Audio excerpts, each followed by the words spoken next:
to the line. Martinez to the line.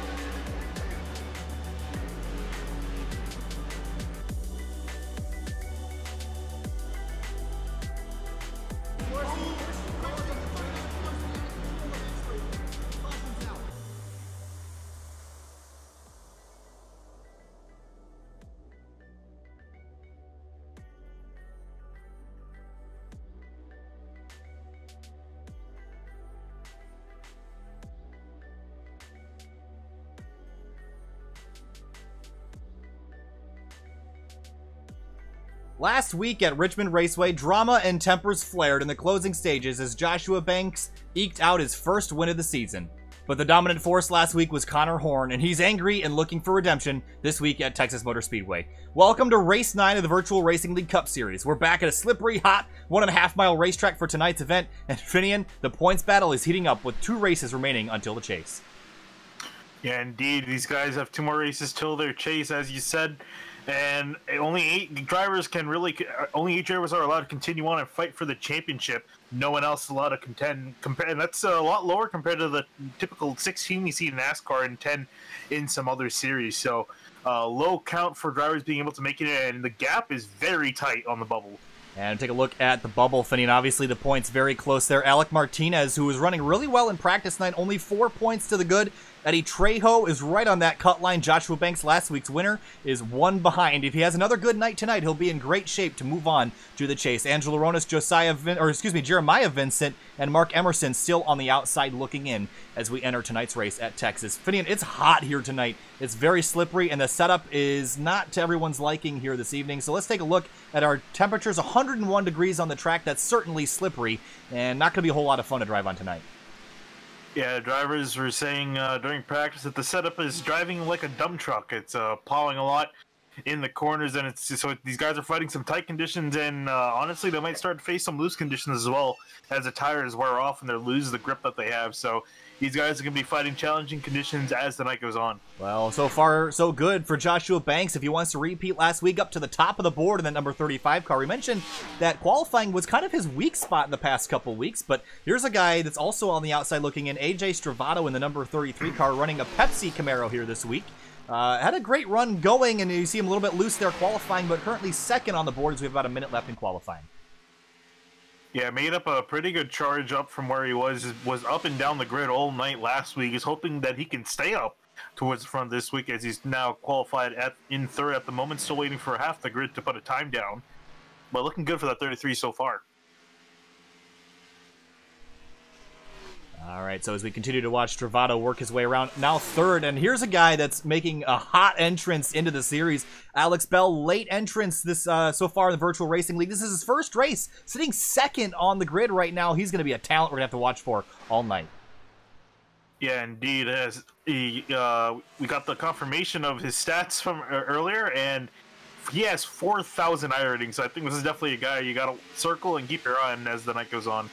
Jeremy Miller in the number 30 trying to turn his season around here. It's been a rough one so far, looking to turn his luck around at Texas. But I think one of the places we have to look back to is really Atlanta, Finney. The last time we were at Atlanta, Eric Hutton was the guy to watch out for. Only 7th right now qualifying. Came into the session early, but didn't lay a single lap in qualifying, and that's hurting him right now on the board.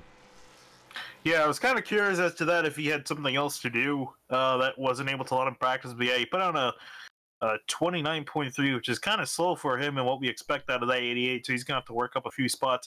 Not as much as Richmond, though, when he qualified at the back and had to drive up there, but still, that's going to work through some traffic. Take a look from up aboard the flag stand here, looking down on the start of the field. There's Eric Hutton there. We're actually seeing in chat that there might have been an error with the setups, Finney, and the Fords might have had the wrong setup for qualifying, and that obviously would going to play a huge role in how these cars line up for the start. Mark Emerson back a couple rows.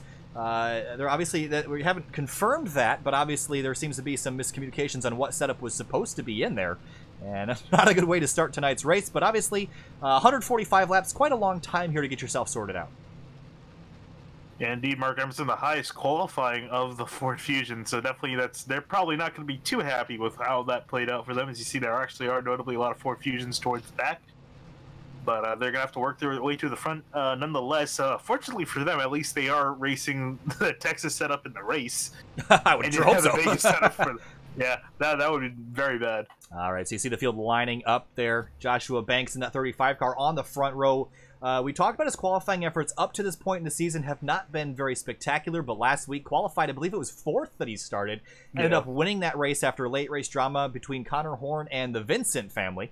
And they talked out their issues last week post-race and ultimately decided that everything was fine between them. But Conor Horn sitting on pole again this season. And Finney, if you want to grab him, let's go talk to Conor Horn and see what he thinks about last week.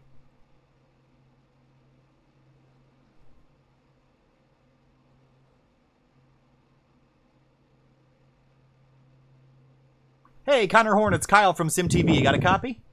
Yeah. All right, Connor. Well, last week at Richmond, you led most of the race and things ended up kind of going south there towards the end. So what are you going to do tonight to make sure that doesn't happen again?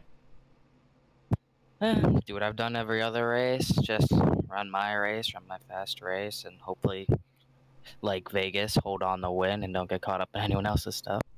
All right, and obviously a little bit hot out here tonight. The setup seems like people were talking about a little bit of understeer tonight. Do you like the setup? Do you prefer a loose car or a tight car, as most people are talking about tonight?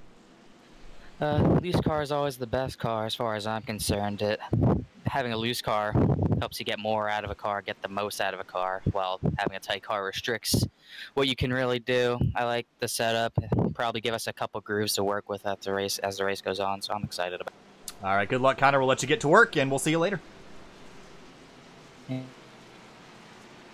All right, so there's the starting lineup rolling across the bottom of your screen. Finian, 145 laps on the board here tonight for the 1.5-mile racetrack here at Texas, but this place is really tricky. The banking drops off right out of turn 2, and this is probably one of the more tricky 1.5-mile racetracks we go to. Yeah, indeed. Just to the way it's kind of configured, these guys are going to come out of turn 2 very close to the wall, so that's something we're going to have to watch out and see how many of these guys' right sides are still on the car by the race's end. I'm going to vouch that it's going to be a little bit less than the number of cars that are starting tonight's event. As we roll through turns 3 and 4, Conor Horn in the number 42 DC Solar car. Pace car is going to pull off. Round number 9 of the Virtual Racing League Cup Series is about to be green. The 42 car in control. Green flag in the air here at Texas.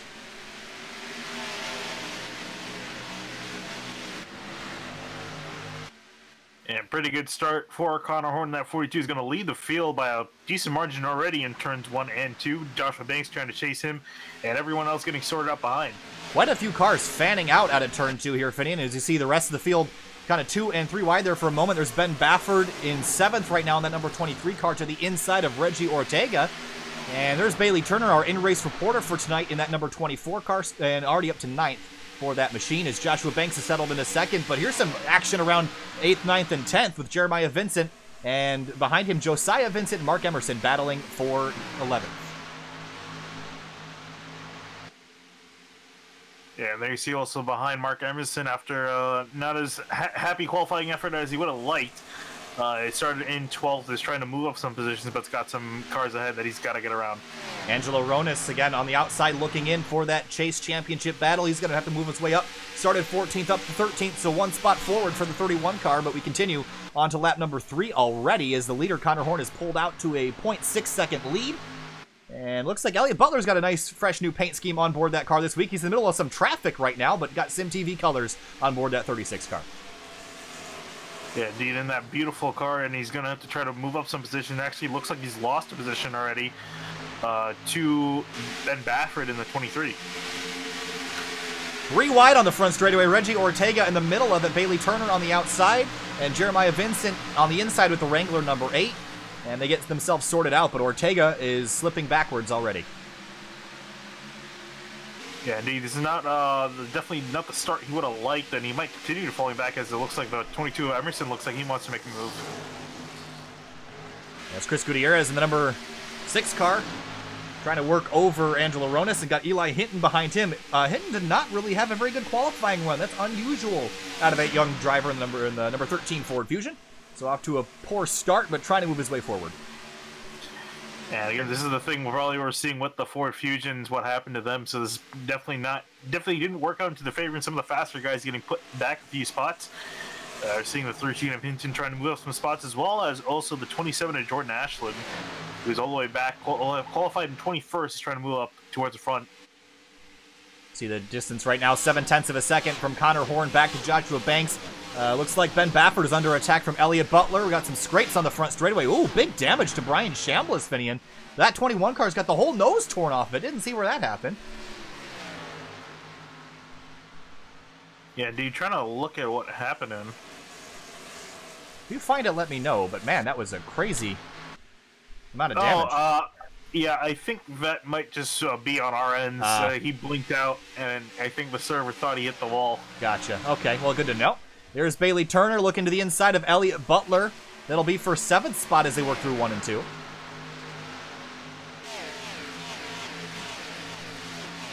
Well, field spread out quite nicely here, Finian. 7 laps in. I think everyone's just trying to find their spot and settle in for the long haul here. And I believe you have that fuel information there, Finian. Again, the fuel situation. I can't remember exactly. Is it lap 88 that they can go to the end? It's something like that. Yeah, and I was going to check. It's awful. Here. Awful close to that if it's not, that's not the number. Yeah, so lap 101, you can make it to the end. 44 laps per tank. So we're going to start seeing guys come in so about a quarter, they're already almost a quarter of the way through their fuel run. And I'm sure these guys definitely want some tires as soon as they can get them. I forgot what driver I was talking with earlier, and they were saying that if they kept at the pace that they were going at in qualifying, they would almost annihilate their tires within a few laps. So that's probably also what we're seeing with these guys getting single file out, is that they're trying to also look after their tires as this run goes on. There's Eli Hinton to the inside of Angelo Ronas out of turn number 2. He's got Josiah Vincent behind him. They're trying to get themselves lined up and get around this 31 car. Hinton drops to the bottom in turn 3. Well, Conor Horn has pulled away 1.4 seconds up the road, but the battle for second is heated up with new entry to the series, Alex Bell, teammate to Joshua Banks in that 35. So here comes the 15 to his inside, and that obviously that Camaro, that driver Bell is very talented, and bringing Eric Hutton with him. And I talked earlier about Hutton's qualifying effort, a little bit surprising, but he's making a fool out of me as he passes that 35 car for third. And just behind them, a battle for, looks like that'll be 5th place, Ben Baffert in the 23, holding up a couple other cars here. Yeah, indeed, an entire train of cars behind Baffert. That's the 24 Bailey Turner, also looking for a good finish. Almost had a good finish last week until he was caught up in a late race incident and pretty much ruined his night, but is looking to do better here. And he's currently running in 6th, but has got a lot of hungry cars behind him. The 33 is Stravato, the 8 of Jeremiah Vincent, and the 36 of Elliott Butler behind him. I've seen Stravato kind of scrape that outside wall a couple times on the back straightaway. He's hitting that bump.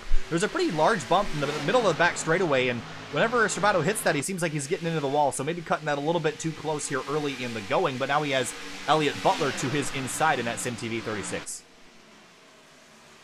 Yeah, it looks like Butler's going to get by him. Actually, Stravato looks like he's being able to stay there, but is running really high, and I think, like you said, really close to that wall. You can see that bump as drivers go over it. Meanwhile, up for second, battle continues. Actually, it's battle for third. Banks and Hutton, and Banks has actually managed to hold off the 88. And Hutton will have to try that again. Oh, Hutton's going to turn it in on through the tri-oval. It's going to be side by side with Banks as they head off into turn 1. And with a lot of drivers talking about the inherent understeer this setup has here, Finney, and that pass on the inside's got to be a little bit scary. We've saw a lot of people in practice hitting that outside wall out of the exit in turn number 2. So being careful on the inside of somebody is going to be an important thing, especially once the tires are worn off. Obviously, only 13 laps on these set of Goodyears, but as we get later in the run, it's going to get harder and harder to hang on. And you can see the 88 already understeering underneath that 35 car. Yeah, and even interestingly enough, too, I saw off of 2, he was actually a little bit loose off of 2. So these guys are fighting tight and loose conditions, as I was saying earlier. So they're definitely not the best handling race car that these guys got to work with. And battle for 5th is heated up. Ben Baffert trying to hang on. Bailey Turner in the 24 moving forward. Turner started in the 9th spot, already up to 6th, looking for 5th. That 24 moving forward now, bringing Jeremiah Vincent with him out of turn 4. Wow, just clears the nose of that 23. Yeah, these guys are all playing with inches here. Any slight mistake and they can, any drivers can end up in the wall. And Baffert looks like he's actually going to give these guys a lot of room, give them more than a lane. and let the 8 and the 36 by. Obviously, this version of Texas within the iRacing Motorsport Simulation program, a couple years older, and it's not the new layout of Texas, which was reprofiled and the banking was changed. So, Finian, obviously, multi-groove action a little bit more doable here than on the current real-world version of this racetrack, but still very tricky, especially in the hot temps.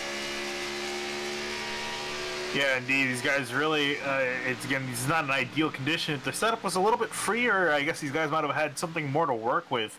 But considering that they're fighting, looks like tight conditions mid-corner and loose on exit, it's not a desirable place to really make a pass. And actually, speaking of passes, here comes Banks on the outside, Alex Bell for second place. Yeah, I think Bell might be giving this spot back to Banks. And what I think might be happening here, Finian, is they might be just trying to see who's quicker and who can go chase down Conor Horn.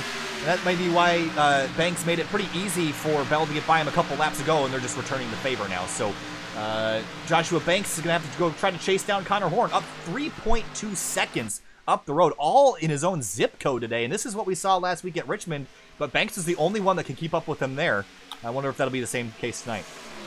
Yeah, and actually, funny enough, Conor Horn's not the fastest car on the racetrack at the moment. I would go to the 24 and the 8 car of Jeremiah Vincent and Bailey Turner. They've both been able to put times under 30.5 last time through, and actually looking again, they're still looks like a little bit faster than Conor Horn, so they're actually starting to put the pedal down.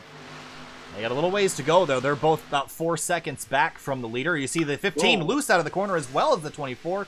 And this is where I think we could see that yellow flag begin to wave here, Finian. As drivers get on those older tires, it's going to get less and less easy to save these cars when they get out of shape.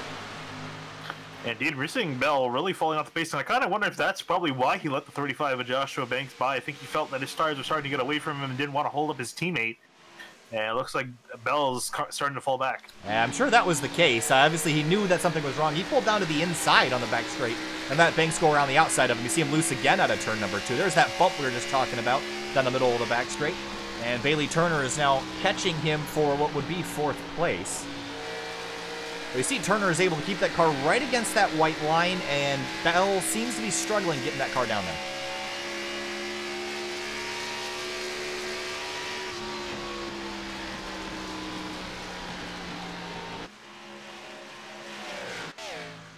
Conor Horn is just obliterating everybody right now, at least out in front. 3.2 seconds remains the gap to Joshua Banks. Then another 10th and a half back to Eric Hutton and Alex Bell.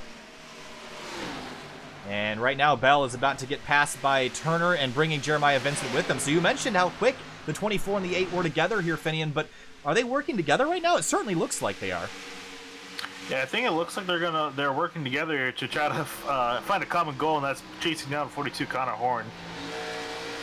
And it looks like Elliott Butler has also caught this group now. Started one spot farther forward and is now running in 7th.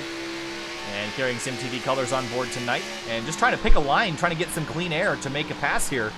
It's caught the slower traffic. And he's about, I'd say, a quarter of a lane up from the bottom. So a couple different grooves, but they're all towards that bottom lane.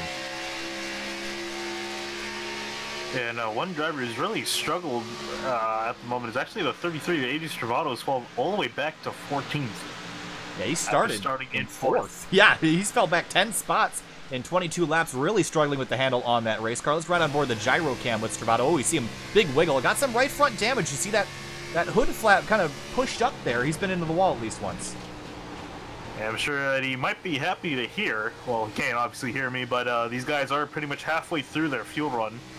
Until they got to make a pit stop. So he's going to definitely probably be one of the first drivers we see make a trip down a pit road. Another driver who's also kind of struggling is a 23 Ben Baffert, who started in 5th, is now back to 11th. Battle for second now. Eric Hutton on the inside of Joshua Banks. He tried this pass about 15 laps ago, couldn't get it done. He'll try again on older tires and see if he can complete it. But Banks is putting off a hell of a fight here as you see Hutton really struggling to get that car rotated off the exit of the corner, almost contact side to side as they work on a lap number 24. And Banks is going to keep that position to himself. He's going to continue on in 2nd. Hutton still trying to get that spot.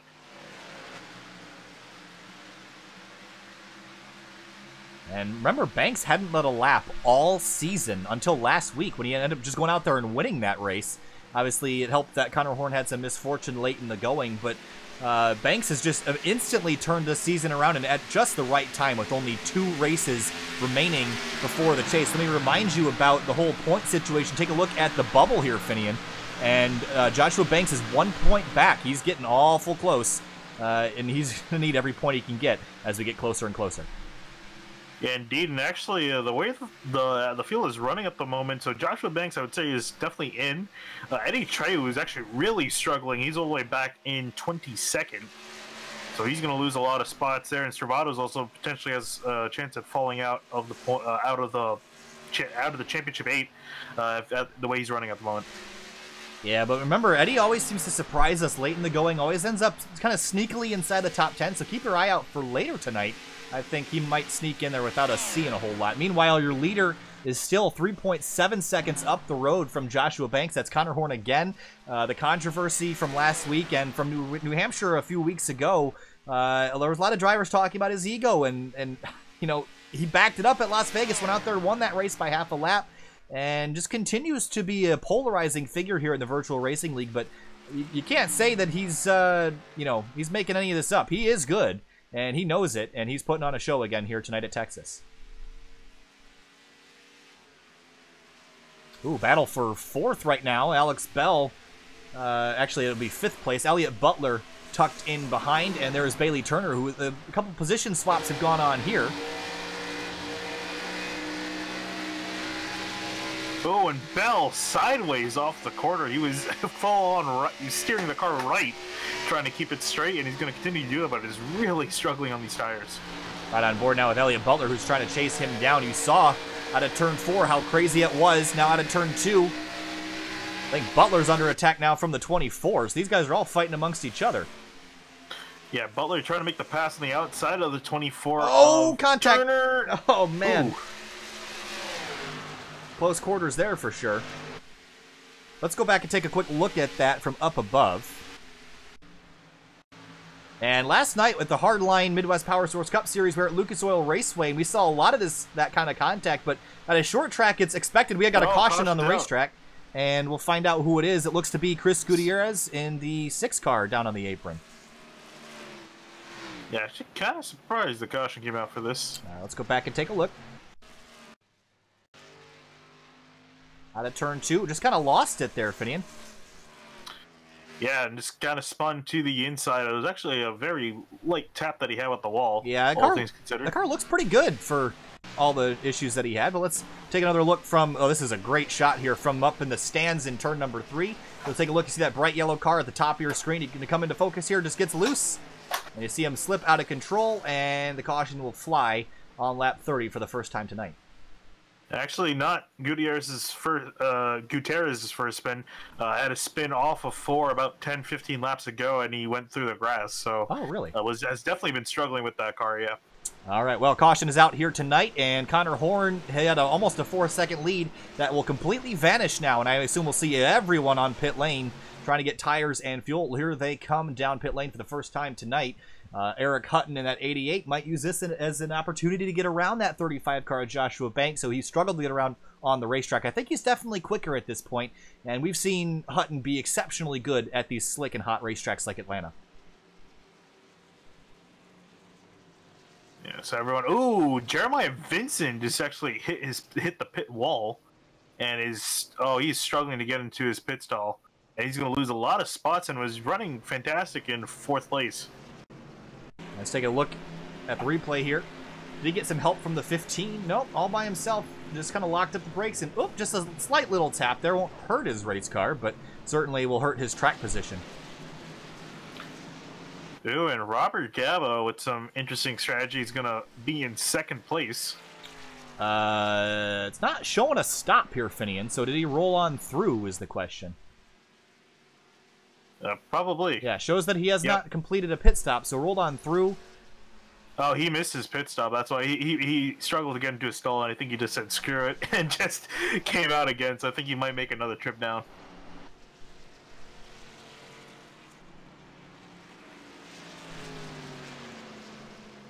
So Conor Horn maintains his lead. Sorry to interrupt you there, Finian. Go ahead. Oh, no, I was just going to say Gaba's going to come down as well as Gutierrez. Yeah, Gutierrez now coming on down. Not a whole lot of damage to that car. He got away with something there, Finney. Not too bad.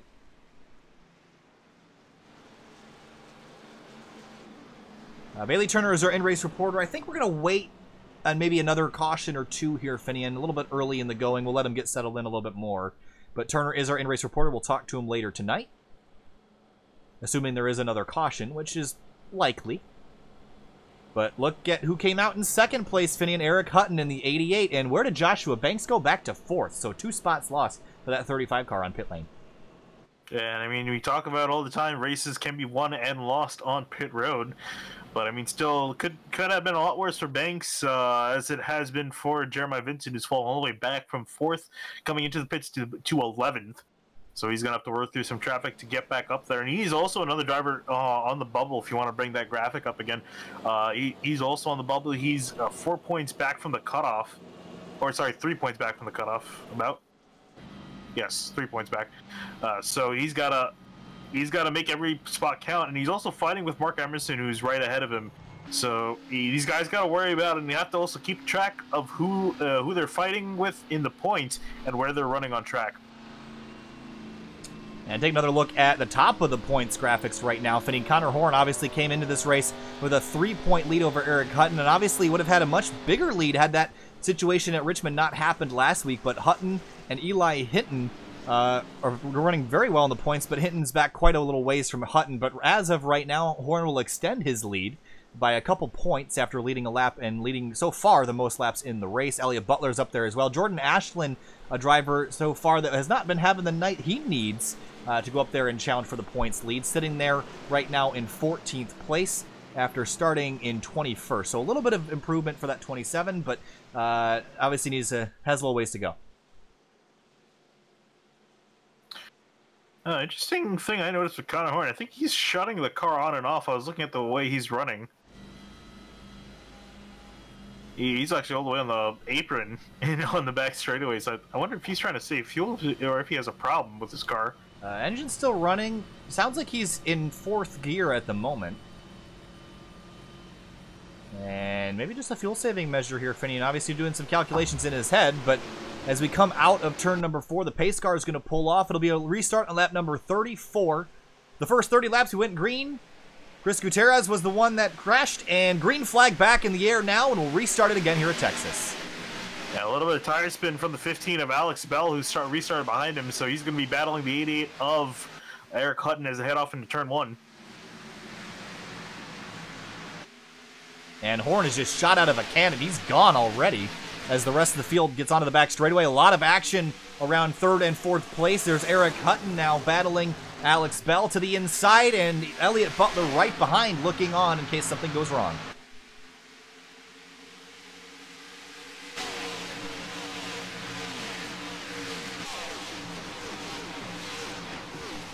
And yeah, and Bailey Turner on the quarter panel of Joshua Banks, and Banks actually in the bumper of the 36 of Butler. And all these guys are kind of bumping off each other as they're all trying to get these spots on the restart. Yeah, it's a frantic move here because we know how much the performance will degrade in these tires as the run goes on.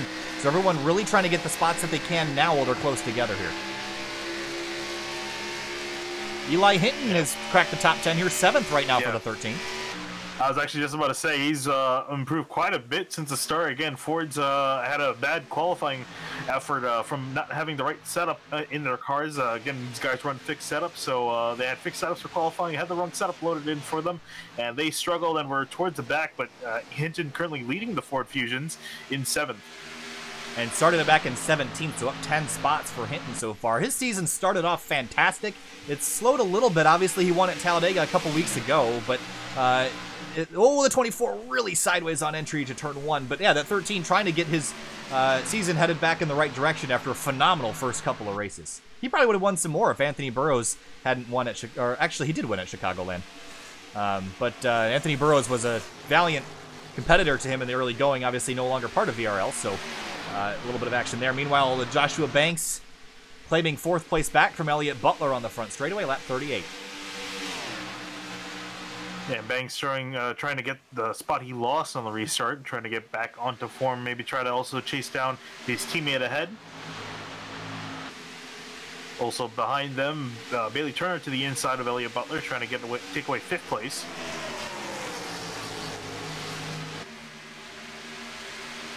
Reggie Ortega, Mark Emerson, and Josiah Vincent all in a trio right now running nose to tail out of turn number 4. And Ortega started back in the 7th spot, has dropped a couple since the beginning of the race, but trying to get that Hertz Camaro back towards the front.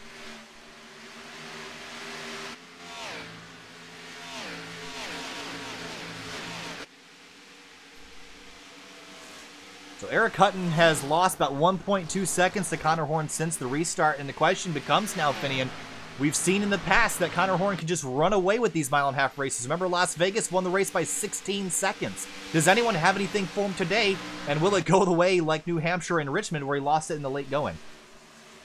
Well, I'm sure he hopes that no repercussions happen, because I think clearly we've seen that when the race goes green, that usually he's the one that ends up on top of everyone else. So last week was kind of the exception from what we've seen, as we saw Joshua Banks playing strategy games with him for the lead. Everyone's kind of settled back out here again, Finney, about 10 laps after the restart here. So still a couple position swaps going on throughout the field. Mark Emerson and Ortega almost swapped spots down in turn number 1, but for the most part, everyone's kind of settling in and getting their line set up for the long run, although Hinton and Jeremiah Vincent are trading spots and getting a little bit aggressive between these two. Yeah, Vincent also trying to get some spots that he lost on the pit stop cycle. Fell from 4th to 11th, but ever since that restart has moved up to 7th. But Hinton's trying to take that 7th spot back from Vincent. And he's going to do it off into turn number 1 to move Eli Hinton back to 7th place. And last time by, the quickest car on the track, I believe, was actually Joshua Banks in 4th place in the number 35 car. And he's closing in on Alex Bell here for 3rd.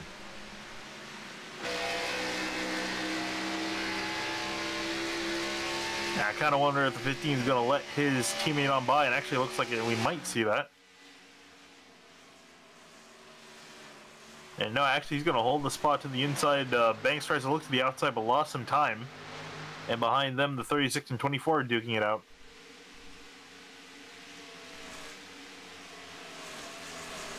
Take a look. Let's check in with Jordan Ashland here in the 27. I believe he started back in 21st spot up to 14th. Not a whole lot of progress since the restart here, Finian. Was very quick in practice, but qualifying wasn't great in the race. Obviously, he was hindered in qualifying by the setup problem, but he's moved forward, but not as quick as I was expect. But remember last week at Richmond, ultimately, I think he walked away with a 3rd place finish after that race. So I think he'll be another one to watch towards the end, just like Eddie Trejo there in the 11 back in 20th place. Yeah, I think his problem right now is just struggling to get through the traffic. I think he's definitely got the speed in there in that car. He was the 3rd fastest in practice, so I expect to see him further up as the race goes on. Maybe try to hold a little bit back. Maybe try to wait for guys to use up their stuff before he starts moving up some positions. All right, Weatherman, what about the shadows here this evening? Obviously, kind of a late afternoon setting here. The sun is not going down, but obviously the angle is changing. And you look on the front straightaway, about half of it is in shade now. And that's obviously going to help these drivers as the temperature might fall in that portion of the racetrack. As we started, it was 101. Now it's down to 98 overall. Yeah, and again, that number there is the average temperature for the whole track, so it's definitely cooler in some places, hotter in others, but we are seeing that the overall temperature for the track is starting to fall as the day goes on. And Casey Lakatos and Jordan Ashland trading spots there. Moved Lakatos up to 14th and at number 50. Believe he was top 5 last week at Richmond, and it was a really good run for him in that number 50. Another good run at Vegas a couple weeks prior to that, so things are looking good for that 50. And he's moving forward so far tonight. Alec Martinez in the 18. Here's a shocker here, Finian. Started tonight in 25th spot, but was about 2nd or 3rd fastest at the end of practice. He was amazing us with the pace that he had. Remember, he also did well at Atlanta, so he likes these slick racetracks. But so far tonight, been less than impressive in the first 50 laps. Yeah, I mean, if we were to finish the way these guys are running right now, he would be out of the points. And right now, he's 4 points above the cutoff line and 3 positions ahead. He's currently, I believe, 6th in the point standings. So he would fall out of the championship battle. So he's really got to start picking up the pace here. He could be in danger of losing his championship spot. Let's talk about the chase coming up here in a couple weeks, Finn. And I think the biggest and scariest track on that schedule is week number 1. That's Watkins Glen. That's a road course, and we'll be turning right and left there, Finian. And obviously, that's something that's kind of weighing on these drivers' minds. Is that first round? That's a pretty tall order for these guys to go from running ovals every single week to going to road courses, and we know how tricky Watkins Glen can be. Yeah, these guys notably too are running a format, the same format as the old chase system, where once the chase starts, it's all the points you accumulate there that determines the championship. There's no eliminations, none of that sort. It's the old chase system, so every round will matter. So if these guys, especially the guys that are not particularly good at road courses or don't like road courses, they got to step up that round. Otherwise, they could find themselves out of the championship hunt. I'm going to show a replay from just a moment ago. The 13 and the 8 car driving off into turn 3. The 13 moved over to the left to defend and moved back into the racing line. The 8, Jeremiah Vincent, dove to the inside, brushed up the racetrack, and almost made contact with the 13 off in 3 and 4. And those guys have been running side by side together for several laps, so there might be a little bit of a disagreement inside the cockpits of that Fusion and that Camaro.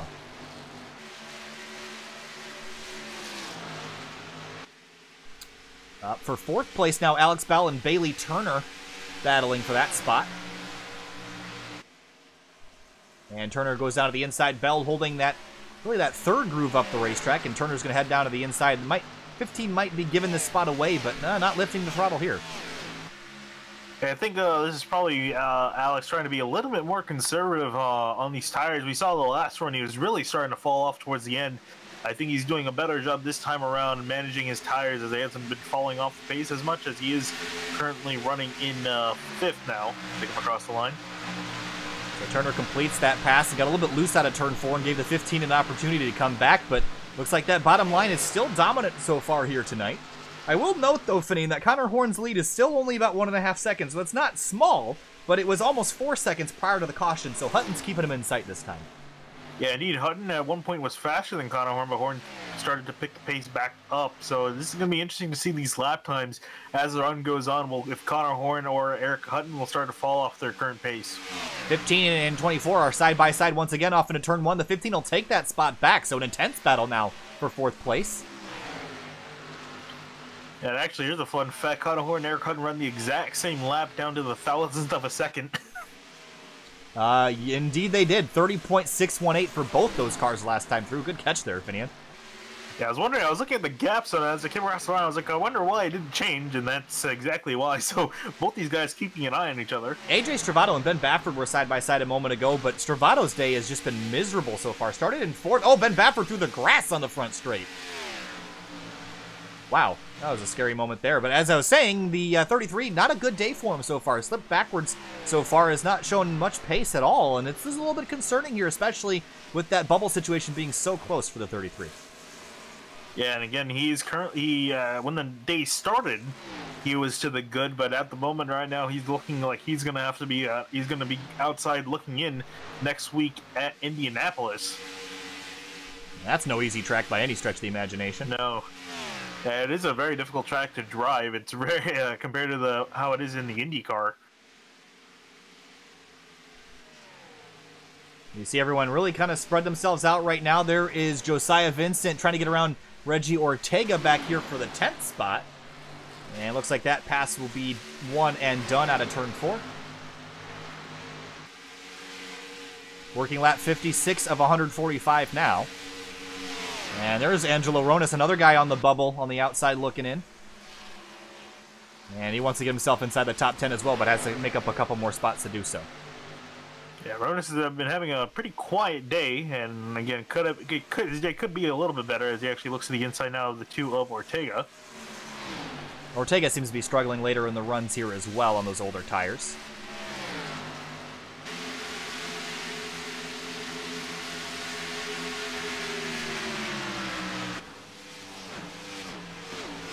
Looking back up front, it looks like Horn's starting to put a gap to Eric Hutton. The gap now 2 seconds. Ooh, and I just saw the 15 of Alex Bell very loose off of turn 2. Let's get a quick look at that before we continue watching live here. Oh, wow. Yeah, that was a scary moment between those two cars.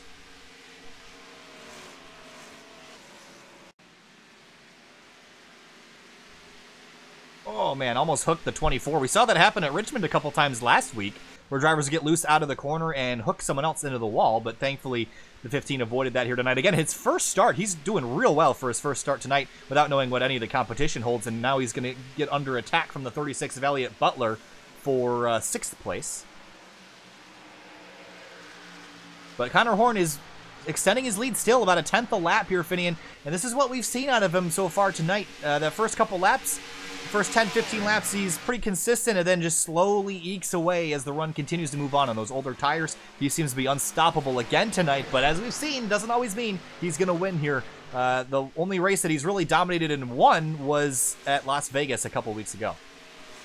Yeah, I definitely think Conor Horn excels at the 1.5 miles, so these are kind of his bread and butter.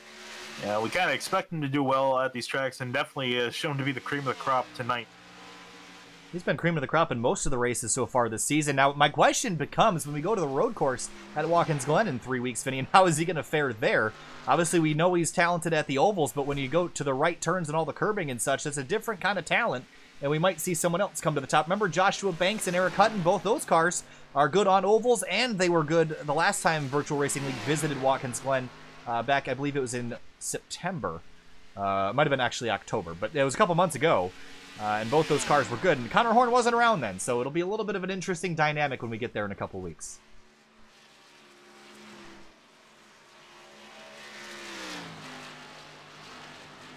All right, let's take a look at our lap since pit here, Finian. Lap 30 since the restart. And that's about 10, 15 laps until that pit cycle will begin again. Oh, Gutierrez was very loose through the tri-oval. He had a very big wiggle, and he was the cause of the last caution, and it looks like he's starting to fight some loose conditions, and as are other drivers too. And this is actually around when we had that first caution, so we could potentially see that happen again. Yeah, I was just taking a look at the replay. Wow, he was dead sideways there for a moment. Let's ride on board from the roll bar cam and watch his hands at work. Whew, good catch there. This is very much like Atlanta, Finian. It's easy to crash just going down the straightaway. There's so little grip. And you see now, looks like he's going to come to pit lane, is he? Or is that's through 1 and 2? Oh, and it looks like he's retired. Yes, off the racetrack. Unfortunate end to the night for Chris Gutierrez. And just really struggling with that car tonight. Bruce Boyer also 1 lap down. Ben Baffert has also left the race. And Levi Poland, we didn't really talk about him a whole lot tonight, as well as Jeremy Miller. Both those cars are done for the night. Didn't see anything happen with them. No cautions around their demise there, so don't really have a whole lot of information as to what happened to them. Yeah, from the looks of it, it looks like they kind of just called it a day. I think they saw that they weren't really making any forward progress. 50 car Casey Lacatas has worked his way towards the top 10, now up to 11th around the inside of Reggie Ortega. Remember, just a little while ago, he was passing Jordan Ashland, and since then he's passed 3 more cars, Alec Martinez, Angelo Ronis, and Reggie Ortega. So Lacatas is moving forward quickly in that number 50 car. Alec Martinez is also in that 18. Again, we noted his struggles so far tonight. Kind of stuck around 14th, 15th place, hasn't been able to get himself back forward. And actually, Alec Martinez actually was able to get around Jordan Ashland, who was ahead of him at one point, so interesting to see here. Looks like Robert Gaba just went another lap down, so he is he's 1 lap down. But he has already pitted twice tonight, but his last pit stop was just at the end of that caution sequence last time, so he is also in need of a pit stop as well. But sitting in a great free pass, actually, yeah, he's in a free pass position right now if the caution were to come out, so maybe stick this one out a little bit longer and hope someone wrecks on pit road entry. Yeah, it also doesn't help that he has a lot of right side damage to his car, so he's definitely been in the wall at some point. Yeah, that car, he's just not been having a lot of progress there. Well, look who's showing up into the picture here. Joshua Banks, last time by, was a 10th quicker than both Conor Horn and Eric Hutton, and is now battling with Hutton for 2nd place. And this is also what we saw at Richmond last week. Banks was quicker later in the going and had a couple cautions that helped him catch Conor Horn at the end of the race. But Joshua Banks has really stepped it up the last couple weeks. Yeah, and I mean, this really has been crunch time as we are running out of races to get into the championship, fight for the championship. And Banks has been really needing some good finishes, and he's been getting them. One last week, and it looks like he's poised for a top 3 maybe if he can get the finish here, and that'll easily put him in the top 8. Well over 190 miles an hour off into turn number 1, then down to about 148 in turns 1 and 2. That's a 40-mile-an-hour speed drop, and the tires are really falling off. Lap times are about 2 seconds off where they were at the beginning of the run. Let's see where it gets down to in turns 3 and 4. About the same, 150 was the slowest I saw that time. But Conor Horn is just in a league of his own again tonight.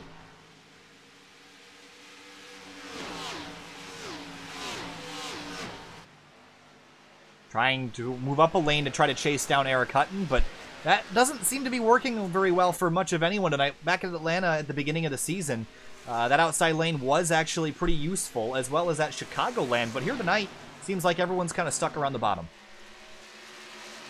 Yeah, definitely. The higher lane definitely a lot better as a passing lane, but not really one to kind of maintain a run.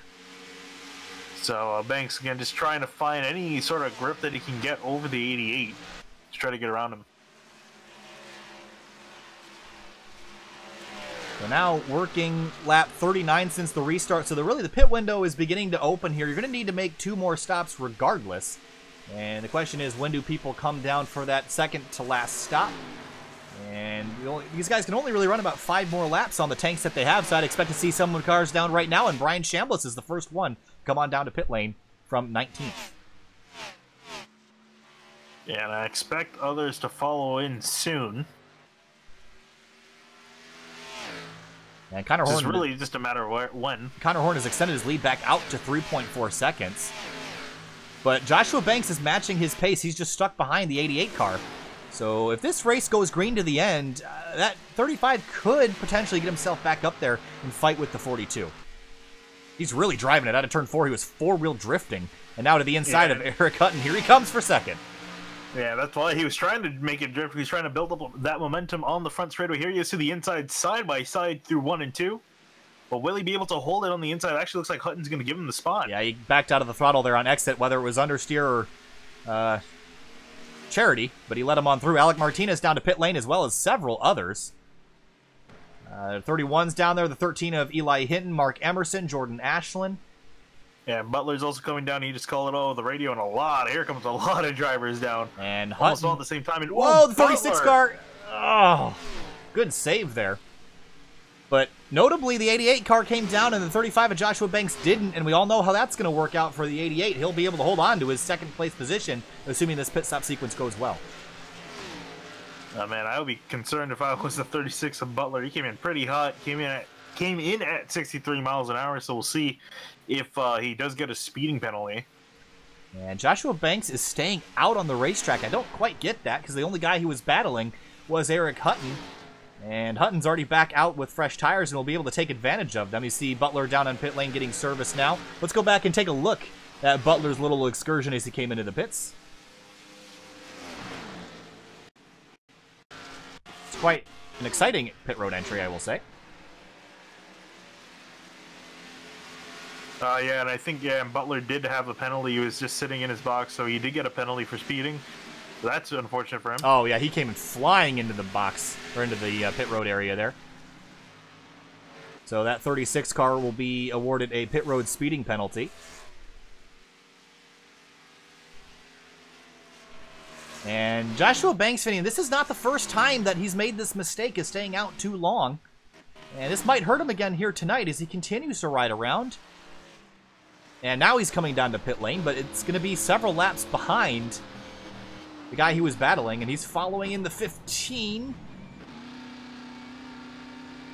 And Conor Horn is also on pit lane, so he's really following the 42. Maybe he's just choosing to race the 42 car instead of the 88 and focusing on the bigger picture. Yeah, I think that's probably what I think he feels that he's better on these older tires than the guys around him, that he can run a little bit faster. So when he gets on the newer rubber, he should be able to be able to run faster overall. So I think that's what he's going to try to do the overcut. You see him right behind leader Conor Horn here. So Conor Horn will leave his box, and Banks might have actually closed a little bit. We'll have to wait until they're back out onto the racetrack to really decide, but Maybe he's just focusing on that 42 car and not getting caught up in the battle with the 88. However, the question is, will the 88 catch the 42 out of turn number 2? Looks like he might actually pass him. Here comes Eric Hutton, blows by the 42 on the fresher tires, and Bailey Turner does as well. So Conor Horn stays out a couple laps longer, but here's the thing now, Finney. Those guys have a couple lap old tires, and Conor Horn is going to be able to blitz right back around him. Indeed, we'll watch him do it as he now looks to the inside of the 24 Bailey Turner, who really can't do much. Here he's kind of a sitting duck, as well as the 88 of Hutton. I'm actually kind of curious if Hutton might be able to have something for the 42 Conor Horn.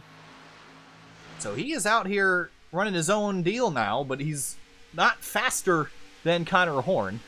So we'll see how this is all going to play out. He's going to have to play a little bit of defense. If he can defend that lead enough to where Conor Horn's tires kind of get on the same level as his, he might have something for him, but I think Horn's got a clear advantage right now. Joshua Banks is quite a ways back now, actually. Didn't really seem to work out for him. Casey Licata's on pit road from the lead as he stayed out a couple laps later, but here comes Horn trying to get that lead back from Hutton. Yeah, it looks like the gap between Banks and Conor Horn is about almost 5 seconds, so I think Banks lost some time on that pit cycle. And, ooh, Horn drives in real deep into 3 and 4, tries to get right to the rear bumper of the 88 out of turn 4, nose to tail between the leaders. Yeah, you can see there that Hutton's not making it easy for him. Oh, he left a little bit of room to the inside, almost contact as the 42 drives to the inside of the 88. Pass for the lead, Conor Horn takes it back, lap 79. Looks like Hutton made an error there. Looks like he tried. I don't think he was trying to give him that room. I think he was trying to arc the corner, but that allowed. That gave Conor Horn the gap, and he went for it. And now he's the leader.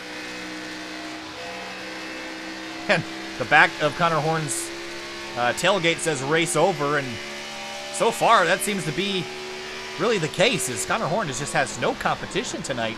He's just been blowing everyone out of the water, and this is something we've seen week after week, but a couple extenuating circumstances have taken him out at New Hampshire and at Richmond, so we'll see if that happens again here tonight, but we're past the halfway point here, and it's kind of getting into the nitty-gritty, and I think our fast cars have made themselves clear. But here comes Eli Hinton up to inside the top 5 now, and he started way back in 17th after that whole qualifying shenanigans, and Mark Emerson 4th, so the Fords have gotten themselves up to 4th and 5th, and recovering from that poor qualifying effort.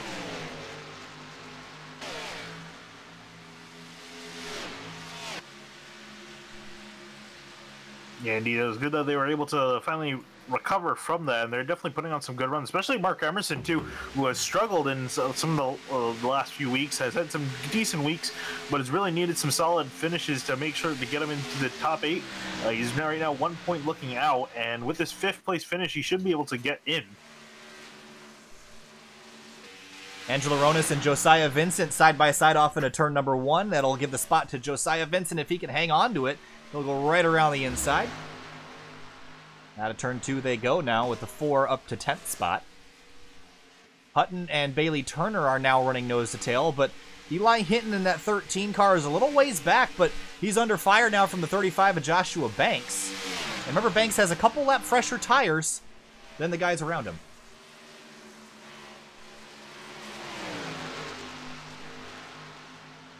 And makes that pass look easy, up to 4th for the 35. Still has a long way to chase down Bailey Turner, Eric Hutton, and Conor Horn, though.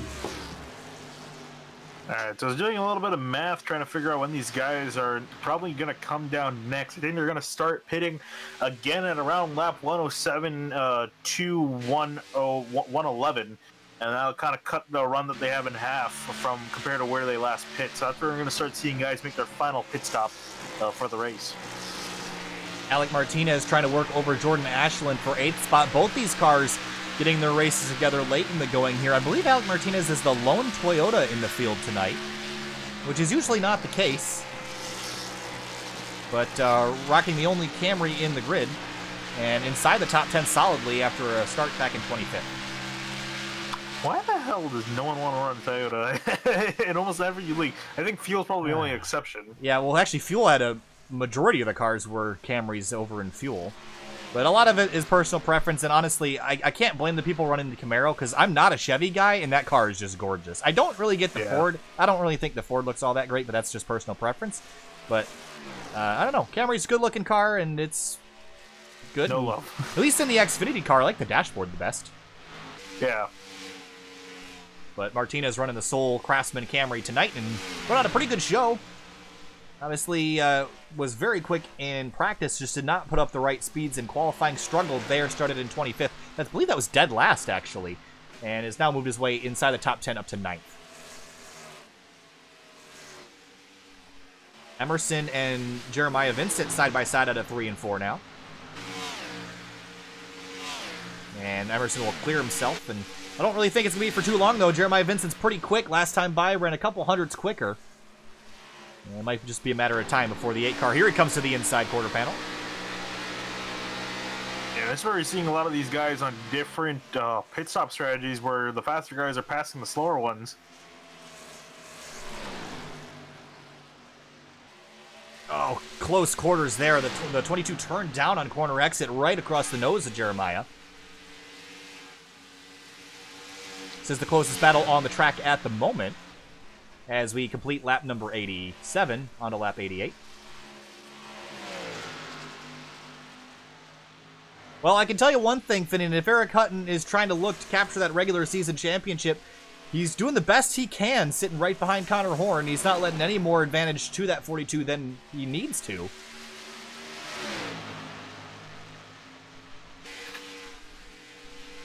And the battle between the 22 and the 8 continues to be hot on the front straightaway.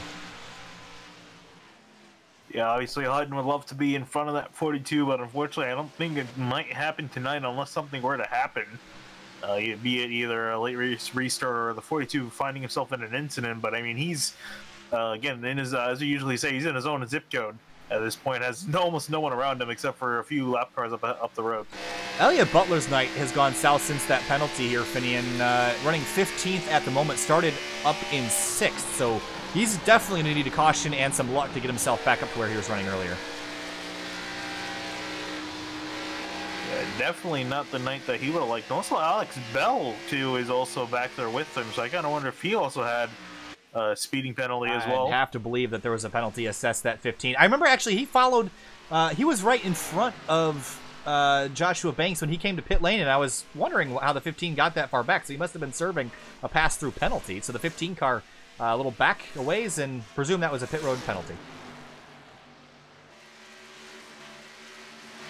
Well, Conor Horn is up to the largest lead he's had all night, 3.9 seconds over Eric Hutton. But he's not the fastest car on the track. Joshua Banks consistently is the quickest car out there, Finney. He just needs... I mean, I think he's just shooting himself in the foot on the pit strategy. I think he needs to get that track position, get in front of Conor, and then deal with the pace. He's quicker than that 42 by a 10th a lap. It's not insignificant, but again, just like Richmond, it's too much to make up without a yellow. Yeah, and also, too, I don't know what really was the difference between him and Banks, but they came in at the same time, so their delta theoretically should have been the same coming off pit road, which was about, I believe, 3 to 4 seconds. Well, when they came in. The difference already, I can take a look just by looking at their pit lane times, not their pit stall. Their the whole time from pit entrance to pit exit, Conor Horn's was a 35.5, and Joshua Banks was a 36.4, so that's about 9/10 of a second right there, and that's at pit lane speed, not full speed on the racetrack, and obviously that translates to a much bigger number at 195 miles an hour. Yeah, so that's where we see that Joshua Banks lost almost a second to Conor Horn, but is right now chasing down the 24 of Bailey Turner in a hurry, and he's already caught up to him and is about to make the pass for third. And looking to the outside, which is an interesting place to try to make a pass. But again, we noticed the shade here, Finney. It's covering turn 1 and 2 more than it did at the beginning of the race. And the whole front straightaway now is kind of cast in shadow. You see the 35 completing the pass. Ooh, Hutton almost got out of shape there out of turn 2. Let's take a look at the front straight, though. 2 out of the 3 lanes are completely in shadow, and that's definitely going to help grip, especially on the restarts. But that carries all the way down to the entrance to turn 1, all completely in shade. And that means you can be a little bit more aggressive on this end of the racetrack than you can in turn 3.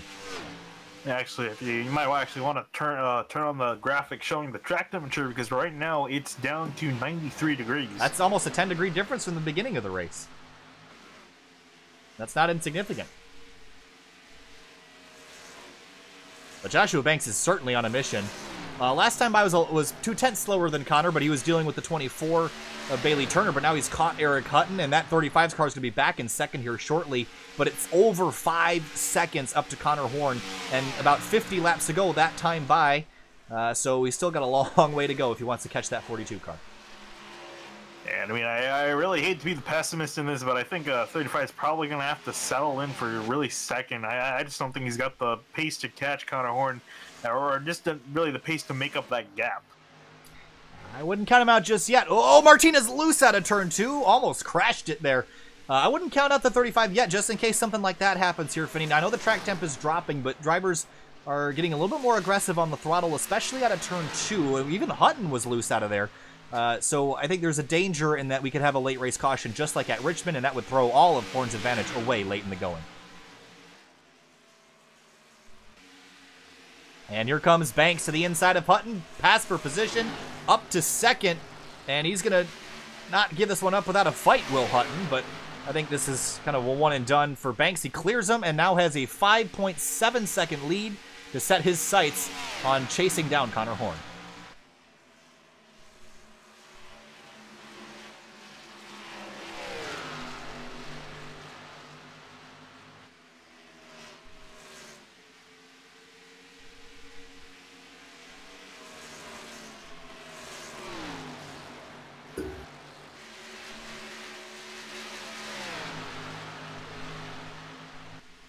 Well, already, couple hundreds taken out of that lead there, Finney, and a 30.736 to Joshua Banks's 30.703. So that's not insignificant, Finney. It's going to be a long way to go, but if he continues chasing him down at that rate or greater, it'll be enough time. Yeah, I definitely think, though, Banks is going to have to start picking up the pace just a little bit. But yeah, if he can start making some inroads, he's definitely got a better shot than as they run right now. And looking at the lap times, we're actually just about a start lap 100, and so these guys are about 10 laps away from when they should be making their next pit stop. They should be able to go a little bit more, but optimize the amount of optimize the run on the tires. They're probably going to come in at around a lap 100, 108, 109.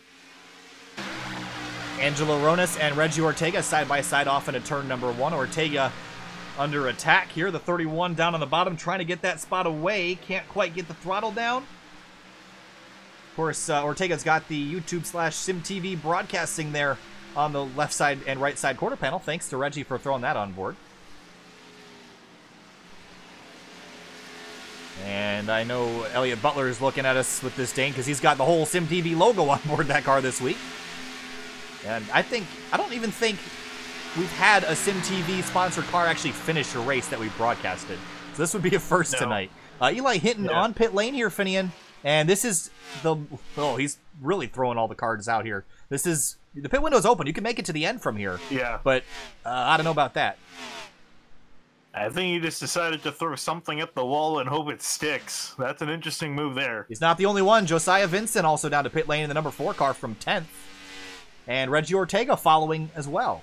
And others, AJ Stravato. So Finian, these guys are racing this like a road course, pitting as soon as they can to try to do that undercut. But they're going to have awful tires at the end of the race. Yeah, indeed. And that's the kind of the risk you got to pay. But again, these are some guys towards the back of the pack. So I guess they're trying to just try something different than they know that their competitors are going to do. So we'll see how it works out for them at the end. Ever since Banks got around Hutton, he has actually slowed himself back down and is losing a couple tenths a lap. So he really needs to turn that around in the other direction. But again, I think it's going to need a caution at this point. 103 of 145 complete. We've had, it looks like, 1 caution so far for a total of 4 laps, 3 lead changes. But Horn's still well in control of this race.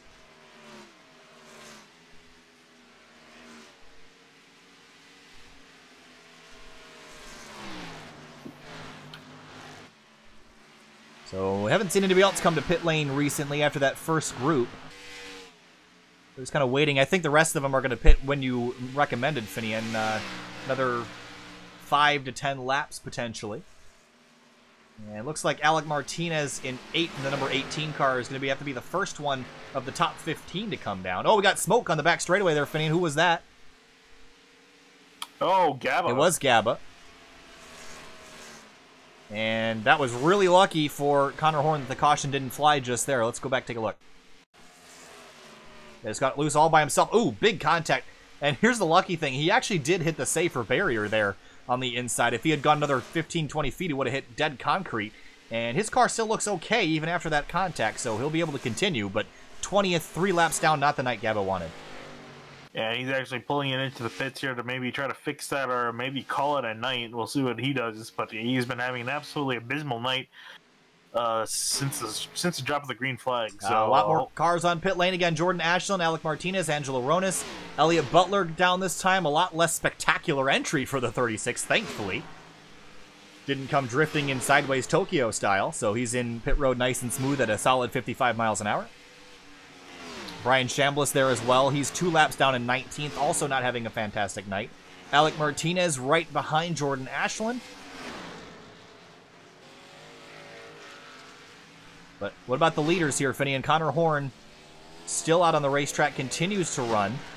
And Joshua Banks still out as well. And again, Joshua Banks is out of the range of an undercut here. Yeah, pretty much. So he's kind of almost out of cards to play, really, because he's got to make up a pretty sizable gap. 5.6 seconds is nothing. It's not something you can really shy at. It's a pretty sizable gap that he's got to make up, and he's kind of out of options. Looking at a turn 2, there's Eli Hinton right now running in 10th. Casey Lakatos having a pretty good night so far in 5th, but obviously a couple cars have pit, so we'll see where he cycles out in that number 50. There's Chambliss on fresh tires driving right on by. And Mark Emerson and Jeremiah Vincent are on pit lane. Yeah, and right about now is where if these guys come into pit, they're going to be kind of the optimal tire life as far as having the tires in the freshest condition that they can, getting the most out of them. And Conor Horn will avoid pit lane again. He's got a ton of lead. He can just run this as long as he wants here, Finney, and come down and get tires right at the end of his fuel cycle. He's got such a big lead, it's really not going to matter. And what that means for Conor is that he's going to be safely the guy with the freshest tires at the end of the race and going to be the hardest to take on down. Without a caution, it's going to be really tricky for anyone to beat Conor Horn. And you know what? This is so much like what happened at New Hampshire. Finney, remember at New Hampshire, Conor Horn dominated that race, ended up getting wrecked out in the late stages, and lost that after such a phenomenal race. Goes to Las Vegas, a 1.5 mile track, dominates there, wins by half a lap. Last week at Richmond, Conor Horn dominated the race, lost it in the late stages. What's he doing tonight at a 1.5 mile track?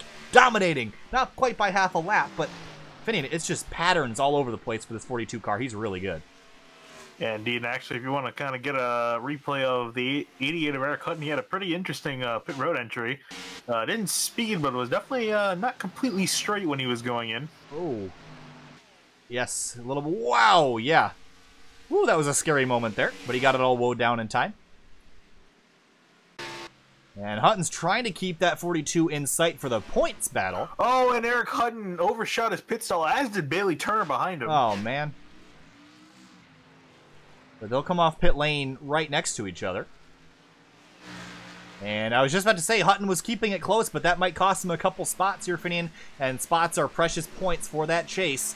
And you're going to want to be as close as you can be to Conor Horn, because we know... Here's the other thing, Finian, though. I mean, I would say so far this season we've been at relatively conservative tracks. Nothing really out of the ordinary, nothing really insane. But the chase, I mean, the schedule that's coming up, Finney, if you want to read off what the schedule is for the chase, Watkins Glen's in there, Darlington's in there. It's all over the place with some challenges, and I don't know what Conor Horn's going to do there. I mean, he could be just good at the 1.5 milers and the short tracks, and when he gets to the road courses and the other more unique ovals, it might throw him off here. But read us the schedule. Yeah, so we end at Charlotte. I'll start off there because that's pretty much the typical 1.5 mile track. But the rest of the tracks, we have Watkins Glen, which is a road course. You have Darlington, which is a unique oval with 2 different turns, and these guys are going to be right next to the wall. Auto Club, a very flat and wide track, drives completely different to anything else really on the schedule. And Dover, which is very challenging coming off the corners and just challenging to drive. So very interesting tracks and very unique tracks and challenging tracks up ahead for this championship. It's not going to be easy, so really I do love the way that they chose the schedule, because it's really going to show us who's the best of the best at the most challenging tracks on the NASCAR circuit.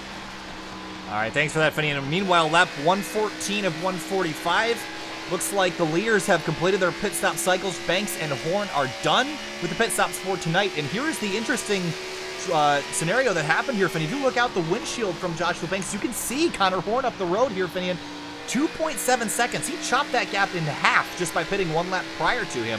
So if he can really pick up the pace now, he's not out of range as long as he runs faster. But that's a tall task to run faster than Horn for the next 30 laps.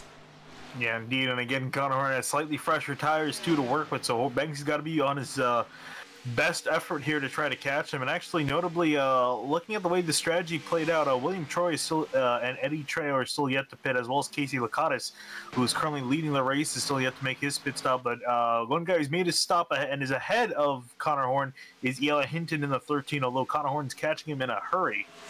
And remember, Eli Hinton pitted 14 laps ago. He's good to the end. So if the caution comes out now, everyone's going to come down and get pit stops, and that was a great track position advantage if that were to be the case. So Hinton has put himself in kind of a you made your bed, now you got to lie in it situation here, because this will work out great if the caution comes out. It will not be good if we go all the way to the end. Yeah, only thing that I would say nay to that strategy is the fact that everyone's got fresh tires on right now, so the probability of someone wrecking is kind of low.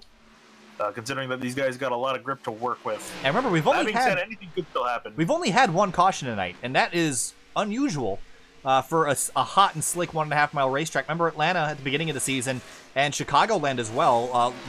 Both caution-filled races. Atlanta not quite so much. I think we had 2 or 3 there, but Chicagoland had several.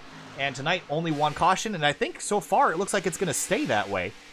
And Lakatos and Hinton might be banking on something that's not going to happen. Conor Horn up to second now around Eli Hinton.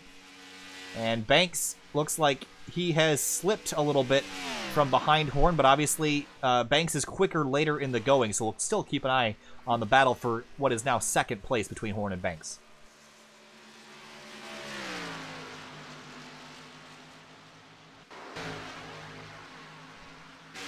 Yeah, Lakatos is really hoping on a caution coming out. He's still out on the track. I think he's probably going to run the tank out before he comes down to pit road. I think that's really the only thing he's got left to play. But while we're getting close to the end of this race, I want to thank one guy specifically in the YouTube chat here. I don't normally do this, but user JRayBay on YouTube is always watching our streams, as always in every single one, always throwing comments out. We want to give you a big shout out and a big thank you for being a consistent fan of SimTV and watching all the leagues here. It's great to see loyal people like that, and thanks for joining us in the chat here tonight. And Ryan Shelton in the also chat dropping some great information. Chicago, 48 laps of caution for 11 cautions. Only 140 laps there. So, yeah, that was quite a caution-filled race. But notably, Alex Bell has come down to pit road. I'm not sure if this is... Oh, yeah, that was his scheduled stop. Yeah, Bell's night started out fantastic, but a pit road speeding penalty, or some kind of penalty, threw him back a little ways, and kind of out of contention here. But still not a bad start. Very promising first start for that 15 car. And his teammate's running third right now, and actually move him up to second as Lakatos is down on pit lane. 15 into the wall there just a little bit, but still a great start for him. Not going to be a great finish, but he's certainly got pace, and watch out in the future here. Yeah, definitely do. This is kind of more going to be his, as he joined pretty much almost by the season's end at this point, but definitely going to be a car to look for next week. He's kind of going to have to dip his feet in the waters here, kind of get a grasp of how everyone drives, and the track's also driving around everyone, and next season he's going to be, I think, definitely going to be fighting up there with Conor Horn for the wins. Well, lap 122 of 145, and just a couple laps, that ticker will go from showing the number of laps to the number of laps we have left, and that'll be 20 and counting down to 0, and at the end of that, Conor Horn will be looking at, I believe it's his second win this season if he were to complete this, after winning at Las Vegas. It's kind of almost hard to believe that it is his own, going to be only his second one. That is correct, right? You have that stats? Yep. Oh my goodness. I mean, he's led almost every single race at some point or another. And he's only gotten better since the beginning of the season. Having Anthony Burrows absent is certainly helping, because Burrows was a significant threat the first couple of races. But since then, Conor Horn has just been the dominant force. He's had a couple slip away. Talladega, obviously, he was charging up to the end, just kind of ran out of time. New Hampshire led most of the race, crashed out at the end. Richmond led most of the race, crashed out at the end. Vegas, he won. I mean, this guy's got a lot of talent, and he's certainly got a lot of confidence as well, I'll say that. Yeah, and here's a stat that'll actually kind of show Conor Horn's dominance this season, and that's the percentage of laps led. Before this race started, he led 46.8% of the laps this season. And I think with this race, that'll probably tick over to over half of the laps this season. So that just kind of shows you how dominant Conor Horn is. He's led 1 out of every 2 laps, essentially. So up to 5.3 seconds. One of the biggest leads he's had all night, and not really much of a surprise. I am a little bit surprised that Banks hasn't been able to carve into that at least a little bit.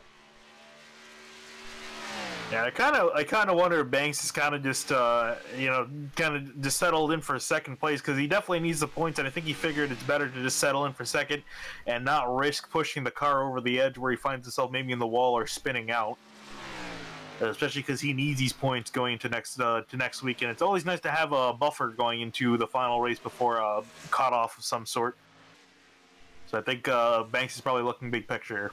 20 laps to go in Virtual Racing League Cup Series round number 9. Conor Horn has led almost every lap tonight just by dominating this race, up 5 seconds. And again, it's amazing how much like this is Las Vegas after New Hampshire towards the beginning of the season, and then last week Richmond, almost mirror images of each other. And again, it's just, we interviewed him at the beginning of the race. He was very confident. All he had to do was hit his marks and do his job, and he'd walk away with another trophy on the shelf. And it looks like so far that might be what's going to happen again here tonight. So the pattern were to continue. Not Las Vegas, Indianapolis next week should be interesting. Absolutely.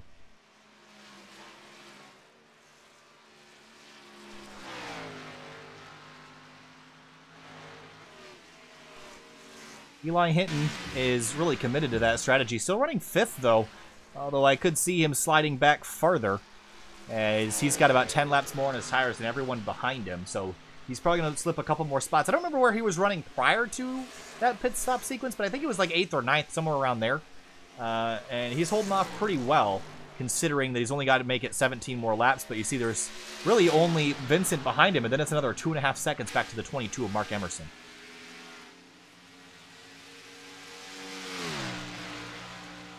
Yeah, actually, looking back, he was running in 6th, so he's up 1 position, although Jeremiah Vincent's kind of breathing down on him. The guy that has slipped under our radar the entire race is William Troy in that 87, and 2 laps down in 19th, but this is a battle for position right here with Alex Bell. These guys are both 2 laps down, fighting for the 18th spot. And last time by, Bell was just a tick quicker, but Bell is on the attack. Or, excuse me, Troy is on the attack.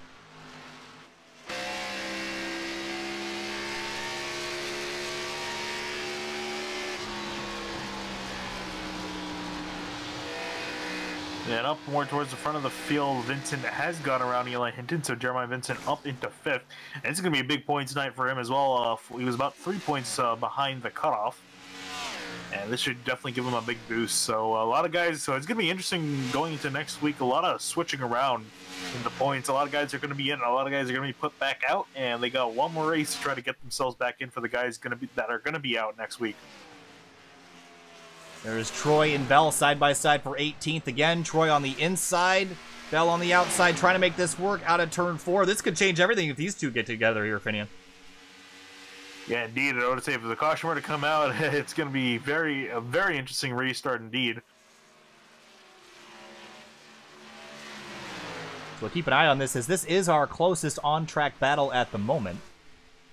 14th between Lakatos and Stravato is about 4 tenths apart, so we'll keep an eye on that battle as well.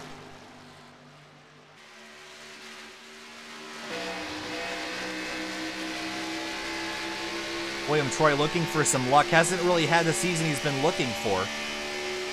And not as much tonight as well, but maybe when we come to the road course in a couple weeks, that might be his bread and butter, or Darlington or Dover. A lot of those trickier tracks coming up sometimes suit specific drivers, and Troy could be one, and might be able to break out later in the season. Yeah, it could be. He's definitely going to be a guy we might have to keep our eye on as the season goes on.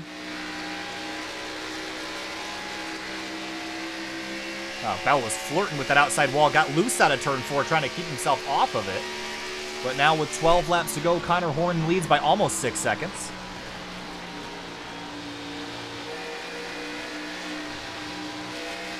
Troy has been really charging that middle lane behind and then peeling off the straightaway, trying to look to the inside of the 15, and he's just not getting the runs that he needs to make the pass. I think he's quicker at the moment, but he seems to be struggling a little bit. They're both kind of... Whoa, the 15 almost bounced off the wall out of turn 4. They're both kind of catching second place Joshua Banks here. Obviously, these guys, the 15 and the 87, are 2 laps down, but I believe they have fresher tires. And yeah, I believe they both came in. They both pitted in very late. They're the last cars to pit. And here they're just going to get right on by Joshua Banks, and he's 6 seconds back from Horn and essentially out of this fight unless there was a caution to happen. So if I were Banks, I'd just let these two by and hope that they get into each other and ride that yellow flag to a potential victory. Yeah, I think that's exactly what he did. You see, wow, 15 on Bell was very loose off the corner.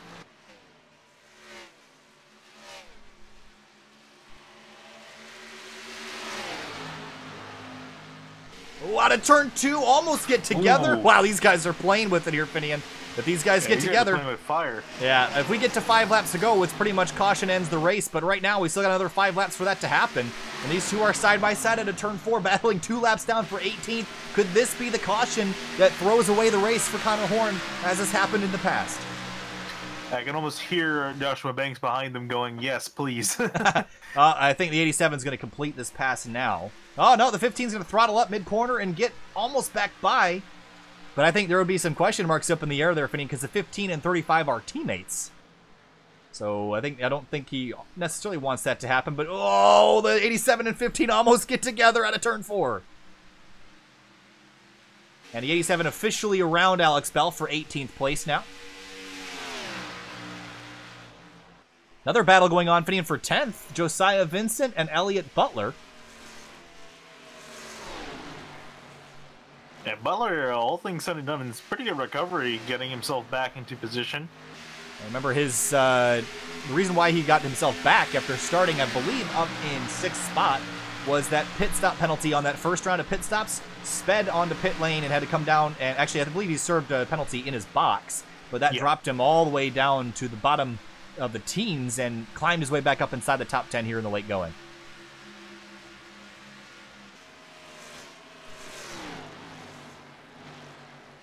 And actually, here's a really interesting thing. I just kind of looking at the starting positions for the entire top 10, and I'll read them out because it's I'll read out the starting positions in order as they're running. So 1st, 2nd, 8th, 9th, 10th, 17th, 12th, 21st, 25th, and 6th. Yeah, quite a lot of guys coming from the back half of the field to the front. And remember that first run, I was talking about how Jordan Ashland and Alec Martinez hadn't made a whole lot of ground, and they have. They're now sitting 8th and 9th, so great days for them, all things considered, from where they started. And really fitting. Martinez loose on the front straight, gets through the grass. But when I think about a day, if I have moved forward, then it's been a good day. And Alec Martinez started back in 25th. A 9th place finish is a fantastic day. Jordan Ashland, 21st to 6th, or 8th, excuse me, also a very good day. Now, if we had started 8th and finished 21st, then we'd be talking about how awful of a day this was for Ashland. But a great day for the 27 and the 18, and it looks like they'll probably end here as we have now 5 laps to go for Conor Horn, almost 4 to go. That's how far ahead Conor Horn is over the guys we were just watching. Yeah, we were talking earlier too. Alec Martinez, he had to make up some positions, otherwise he's going to lose a lot of spots and potentially fall out of the top 8 in the standings. And as he's running right now, it's going to be close. I'm not sure. It's kind of hard to tell if he's going to be in or out, but he's definitely going to be close, and definitely did a great job minimizing the points he would have lost and driving his way up into 9th. Conor Horn is wheeling it out of turn 2. He hasn't stopped driving the whole race. Had the throttle down and the wheels, or his hands moving around trying to grasp that wheel and get that car moving forward. Now that he's safely in the zone where if the caution were to come out, the race would be over. So now he takes 3 laps to go here. We're riding on board the gyro cam, watching the banking at Texas Motor Speedway. Coming up on some lap traffic, but it won't be a factor as Banks is 7.5 seconds behind. It's pretty much game over for everyone else. Looks like Conor Horn's trying to make it that he wins by half a lap like at Vegas. He's really trying to match that, at least be a quarter lap.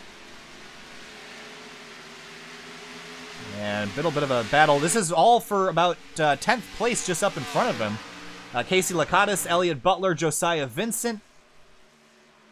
All running first, second, and third, but it's really 10th, 11th, and 12th. And how about Lakatos getting another top 10 finish? He's definitely improving slowly but surely, and that 50 car is now a solid top 10 car each week. But actually, he kind of has said the statistic I was talking about earlier. He started in 20th and is now up to 10th. White flag in the air one more time around Texas Motor Speedway for Conor Horn. A couple of weeks ago at New Hampshire Motor Speedway, he led the majority of the race only to be crashed out on the final lap and lose. He redeemed himself at Las Vegas the next week by winning by over a half a lap. Last week at Richmond, Conor Horn led the most laps in that race, was taken out in a late race incident with the man right in front of him there, Josiah and Jeremiah Vincent, through turns 3 and 4. He's going to repeat just like he did at Las Vegas a couple weeks ago. Conor Horn will win Texas Motor Speedway in round 9 of the Virtual Racing League Cup Series. And Joshua Banks is going to come out at turn 4. He'll finish an admirable second place and is definitely going to give him a buttload of points that he needed. Eric Hutton's going to come through in third. Bailey Turner's going to come home with a solid finish that he really wanted for a long time. He's going to come home in fourth. And Jeremiah Vincent will round out your top 5 in fifth. The rest of the field comes on through. Ashlyn Martinez, 8th and 9th. Mark Emerson rebounded from a poor start up to 7th. Casey Lakatos rounds out your top 10. And everyone else is going to pull off into pit lane as Conor Horn rolls around to do burnouts for the second time this season. And boy, did he earn it this time, just like Las Vegas a couple weeks ago. Absolutely dominating the 1.5 miles so far this season, and he is getting really good at those burnouts.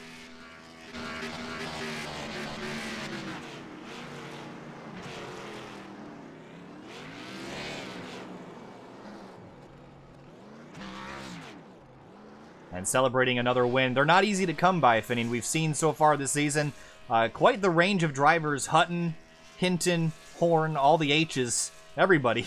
Banks is the lone B driver there, but there's a lot of drivers that would like to be in Conor Horn's position right now. Solidly, oh, there goes his motor. Solidly in control of the point situation with one race remaining until the chase. But that 42 DC Solar car victorious again here at Texas Motor Speedway in round number 9. We'll be right back in a couple minutes with interviews. Stay with us.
Welcome back live here to Sim TV. We're here now with race winner Conor Horn.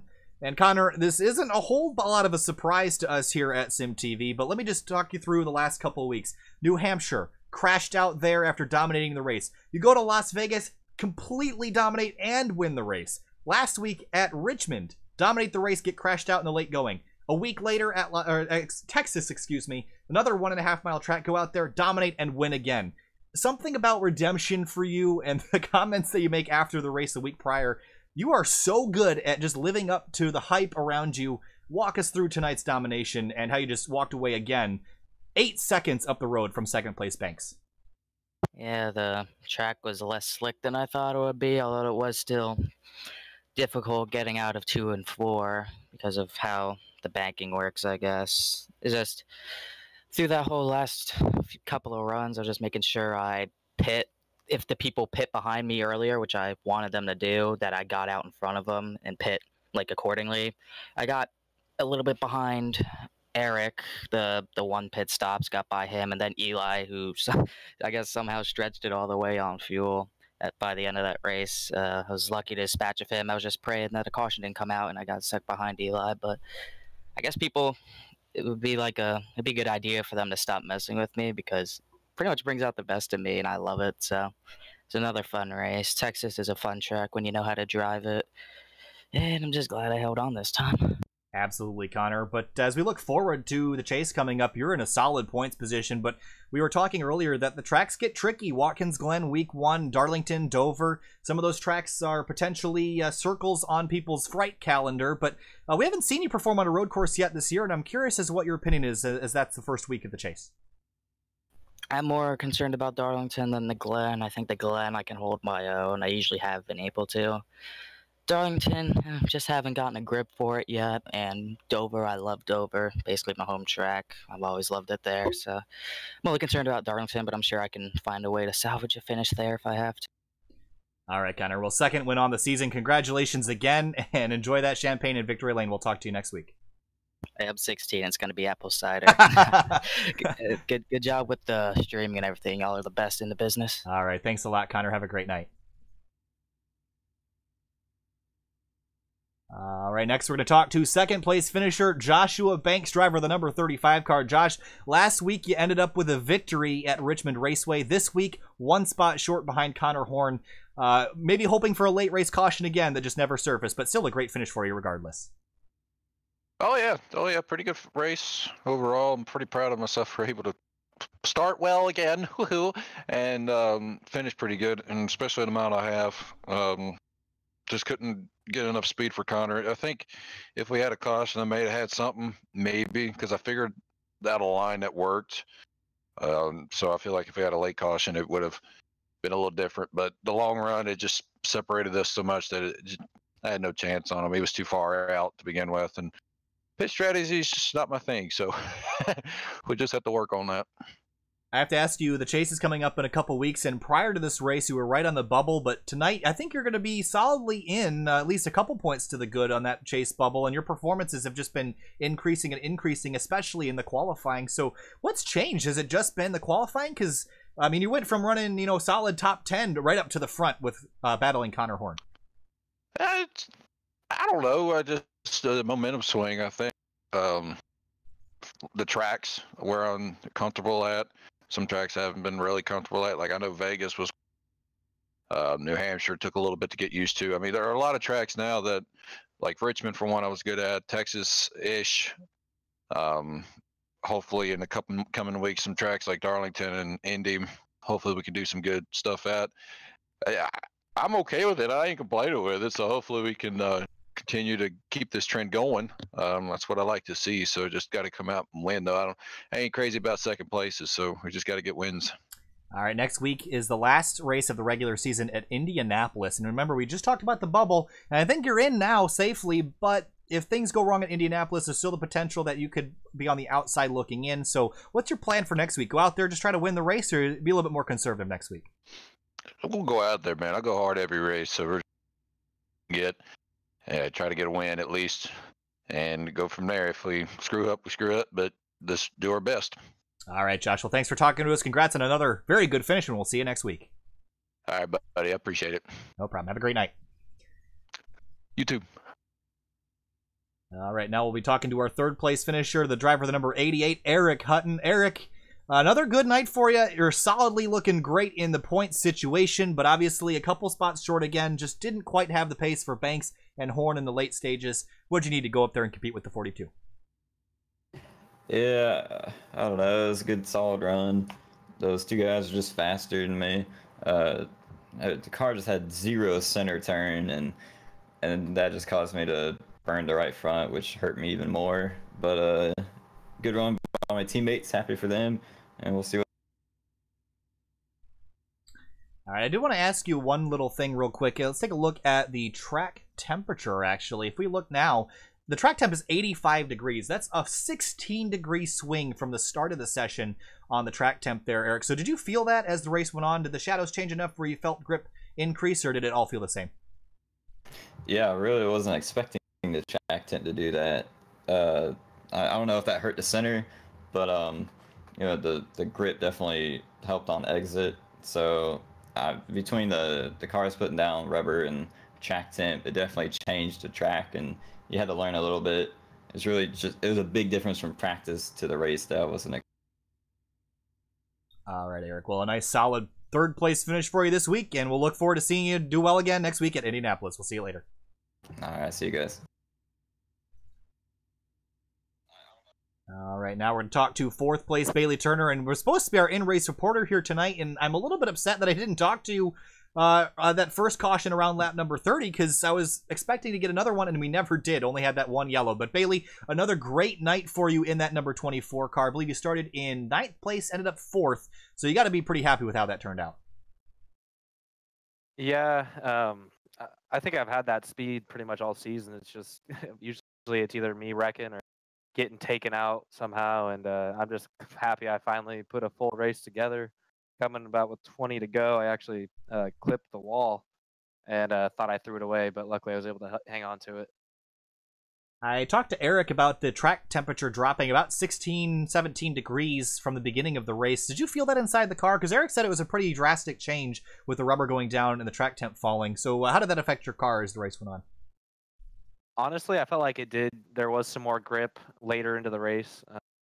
We kind of noticed that in practice too. The beginning of practice, there wasn't a lot of grip, and as the track kind of rubbered in and the temp went down, actually, there ended up being a lot more grip. And me and Eric were running the same pace pretty much the entire race, just running 2 different lines. And I can understand what he was saying about not having too much turn in the center. It was really hard for me. I just had to pretty much let the entry almost to exit to make sure I made a good corner. All right, Bailey. Well, next week we head to the Brickyard. And obviously something a little bit different, the 2.5-mile super speedway there. Obviously very flat corners, very high speeds. What's your plan going there next week, especially looking at the chase situation? I mean, I don't know how close I am on the chase. I think it would pretty much take a miracle for me to make it. Honestly, just going in there and trying to have the pace again and maybe compete for a win. I know that track's pretty tricky, so I think it could be a game changer for some of the guys. All right, Bailey. Well, thanks for talking to us. Congrats on another top 5 finish for you, and we'll see you next week at Indy. Yeah, thanks for the broadcast. No problem. All right, well, that will... Actually, you know what? Let's drag Alex Bell in here, Finney. He's sitting in the broadcast booth. Let's drag him in here and talk to him after his debut. Hey, Alex Bell, it's Kyle from SimTV. You got a copy? Yes, sir. Well, that was, I would say, regardless of the finishing position, that was a fantastic first race for you. You were battling up inside the top 5 for much of the race, and obviously, I believe it was a pit road penalty that got you in the later stages, but man, came out of the gate flying, and that was a very impressive race. So first of all, I want to say congratulations. Don't look at the finishing number. That was a great first race, but also looking to the future, we have Indianapolis coming up, Watkins Glen, Darlington, Dover, some other tricky racetracks. I'm curious to see which one you got your eye on, see if you can steal a win out of here and shock these guys. I am 100% looking forward to Indianapolis. I came in, had a good debut here at Texas. Texas is probably my second favorite track on this sim, but Indianapolis is by far my favorite track on there. So I've never really won there before, but I always run really good there. So I hope and look forward to get a win there. All right, Alex, we want to give you another congratulations, and it looks like the result tonight will be a 19th, but certainly we're running a lot better than that. We'll see you next week at Indianapolis. We'll be wishing you good luck. Thank you, guys. All right, have a great night. All right, that will wrap up our interviews for the evening here, Finian, but another great race. 1 caution in 145 laps here tonight. That is a phenomenal number, and again, I trusted that we would have more. We just didn't. These guys always consistently put on a show. 9 races into the season, another fantastic race. Yeah, I expect a pretty good show next week, especially looking at the updated point standings. Got to say thank you for the admins for being quick and efficient in updating the points, and it's going to be very tasty as Mark Emerson and Jeremiah Vincent are tied, but they're tied for 8th place, which is the final spot for the championship. So they're going to have to. One of those guys is going to be walking home empty-handed. So it's going to be very interesting looking on to next week. All right, and next week, of course, Indianapolis. Next Saturday, 10 o'clock p.m. Eastern Time. What's coming up on SimTV the next couple days? Tomorrow night, Scars stock car action from Chicagoland Speedway Class B Xfinity. That'll be 9:30 p.m. Eastern Time tomorrow night. And then on Tuesday will be, for the first time, with a Porsche 911 Cup Series league. That'll be the Track Midwest Series. We're promised big grids there at Virginia International Raceway, 8:40 p.m. Eastern Standard Time, live on SimTV. A 2-race format. That's going to be a fun one, and I'm really excited for that, Finny. It's going to be fun to watch some road racing again. Yeah, indeed. Especially, yeah, we really don't have enough of it on our channel. I wish we had more, but that's going to be fun, especially considering the root beer car counts of being over 30 cars. So that's going to be tasty to watch. All right, well, everyone, thanks for watching again and supporting SimTV. We'll be live tomorrow night, 9:30. Be here, or I was going to say be there or be square, but I said be here instead. So that completely botched my conclusion. So it's NASCAR, be there or be circle, and we'll see you tomorrow night at 9:30 p.m. Eastern Time. We'll see you later. Thanks, and have a great night.